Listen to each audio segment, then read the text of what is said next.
Hello, my friends. My name is Claire, and you've stumbled upon Porch Coffee, so please stick around.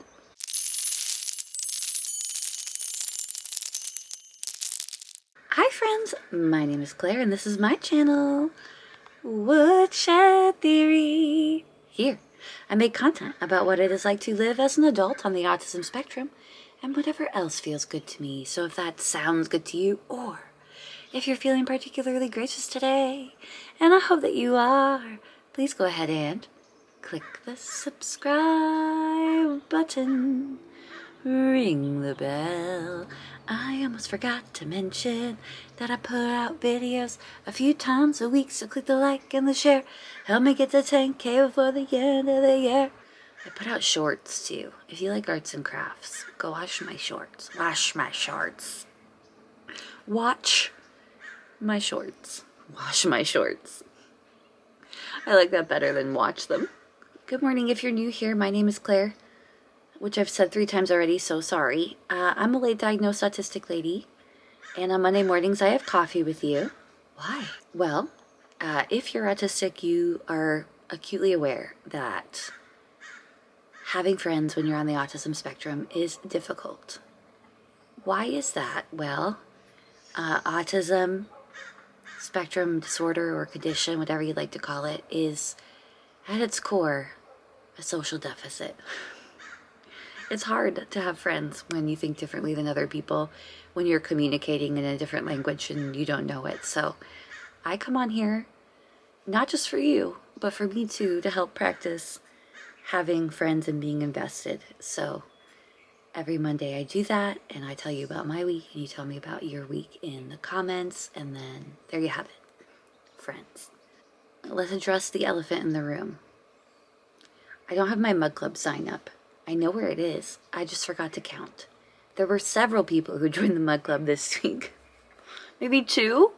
Thank you. Thank you so much. If you join the mug club, thank you. If you'd like to join the mug club and get a porch coffee mug and have porch coffee with me every Mondays, the link is down in the description on my website, woodsheadtheory.com. There is no requirement to do this. Some people, like almost 100, wanted to do it, and now we have coffee together on Monday mornings. Funny story. Last night at 3:40 in the morning, I woke up and thought, oh crap, I forgot to edit and put up porch coffee. And half asleep Claire almost went on to her phone to the YouTube community and posted, sorry, porch coffee's going to be late today. But luckily, I gave myself 30 seconds to realize that, guys, it's Sunday. It's not porch coffee day. I mean, it is porch coffee day, but it's the day I film, not the day I put the video out. Has that ever happened to you where you wake up and you're like, you think it's a different day? I was really struggling to figure it out too. Anyway, it is Sunday, not Monday. And I didn't send out a useless message to everyone that I was going to be late on porch coffee, because I'm not. This week's kind of been slow but nice. The weather has been so beautiful, so lovely.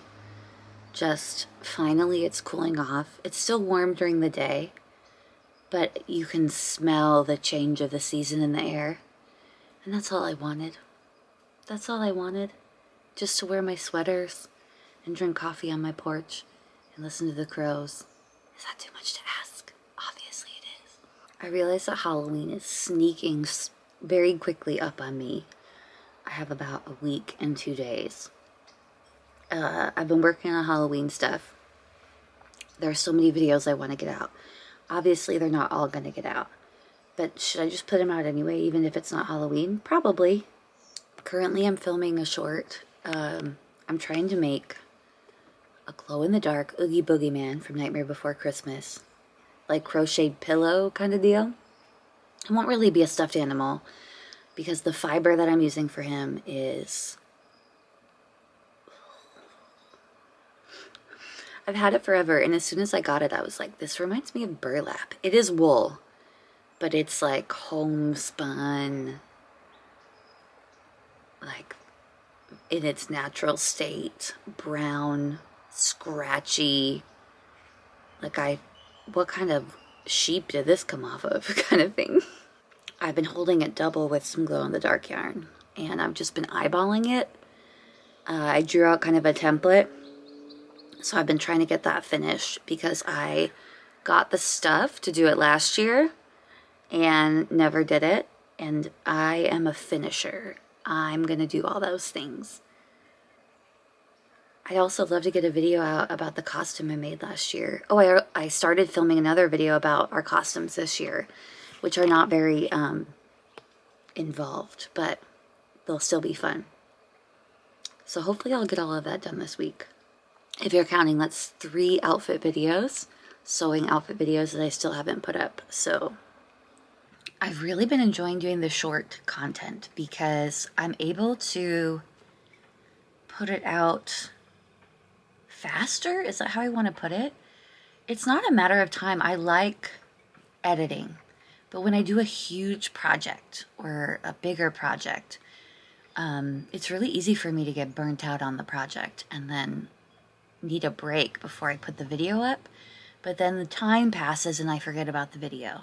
It's been getting a little bit better because I've been taking better care of myself and my energy and my sensory needs. Did I mention I'm autistic? I say that to my friends sometimes. Maybe they don't like it. I don't know. Yeah, it's been getting better because I've been taking care of myself, better care of myself. I have noticed that there's a trend. Modus operandi. There is a trend towards me getting the short videos done, filming on my phone in the short content and just like doing a time lapse and not having to do voiceovers and stuff. I get those out just fine, but the commitment to a big video is something different. So what I'm trying to do, and you could give me your thoughts on this if you'd like, is put out the creative stuff as shorts and then the rest of it is regular videos, the autism stuff, and I don't know. That's just what feels right now. So I've noticed recently that I've had a little bit more energy to put into friendships, relationships. So that's been nice. It's a struggle for me to be in contact with people. Let me explain. It's a struggle for me to share my energy with anyone. So if I've decided to share my energy with you, you're welcome. Just kidding. It's just hard to share your energy with people. I don't know how neurotypicals are because I'm not neurotypical, but for an autistic person, I very quickly get emotionally invested. I can't not care, and I take on other people's stress and emotions really easily. So if you come to me with a problem, I have to be really careful not to take on that stress or energy. Do you have this issue as well? I've gotten so much better at it. There is hope, people. There's hope. But I catch myself all the time, like getting too emotionally invested. And it's interesting to me because I think if you ask my friends, they would tell you that I'm not like always there, a super huge part of their life. Like, I don't know how to explain it. I just find that there's an emotional burden to knowing anybody. I hope that I don't want to hurt anybody's feelings. Or if you're my friend, please don't stop talking to me, hanging out with me. Also, I struggle with object permanence. I struggle to like remember to keep up friendships, check in with people, have relationships. And I know that I'm doing my relationships in a way that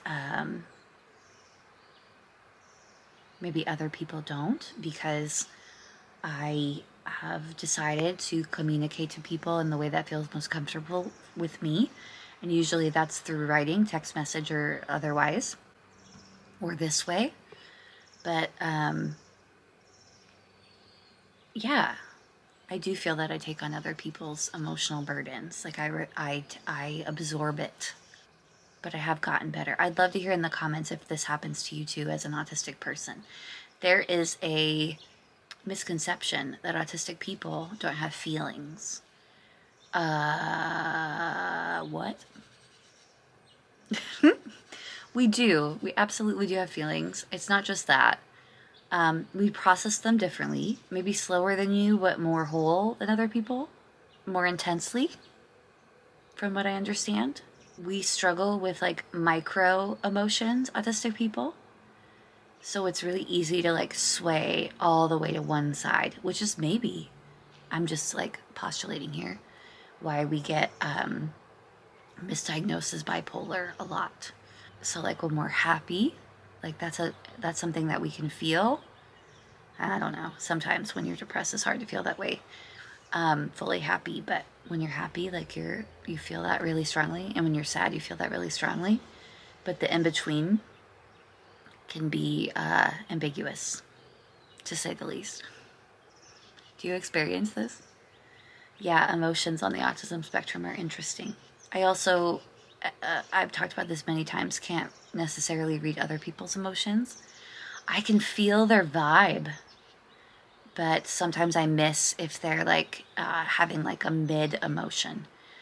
Like if they're slightly annoyed, then I won't pick up on it, or I'll pick up on the shift in the vibe, and then I'm like worried, rejection sensitive, worried that like, did I do something? What's going on? It's a whole mess, guys. Having relationships, and I'm not just talking about romantic ones, obviously, having any relationship with any human being when you're on the autism spectrum can be very difficult. It is hard to share your life with people. It's hard. Everyone's always out here just sharing their feelings, or maybe they're not. What's it like? If you're neurotypical and you're watching this, let me know. Oh, I had an idea.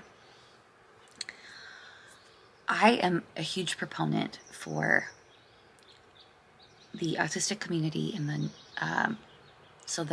neurodiverse community and the neurotypical community. We need each other. We see things that each other doesn't. We communicate in ways that each other doesn't. And I believe that we fill in each other's deficits. Okay, I feel very strongly about this. I am not in any case, anti-neurotypical. Does some behavior need to change? Yes, but on both sides, right? So we're working on it. Here's what I was thinking. I don't know what it's like to be neurotypical. Never have been and never will be, right? I'd love to know. And you know that sometimes you see like interviews of like interviewing autistic people about their autism to understand them better. I would like a diagnosed, this is going to sound so stupid. Can I get a diagnosed neurotypical person with, it could be the most average person. I want a diagnosed neurotypical person. And I want them on call so I can learn more about being neurotypical. The issue when you're neurodiverse is you attract other neurodiverse people. You feel comfortable with one another. They become your friends. That's very normal in the community. So what are neurotypical people like? How can I find a diagnosed neurotypical person to be my lifeline and explain your brain to me? What is that like? I know I can understand it because, and you've heard this many times, I think Yosemite Sam says it all the time, autistic traits are human traits, right?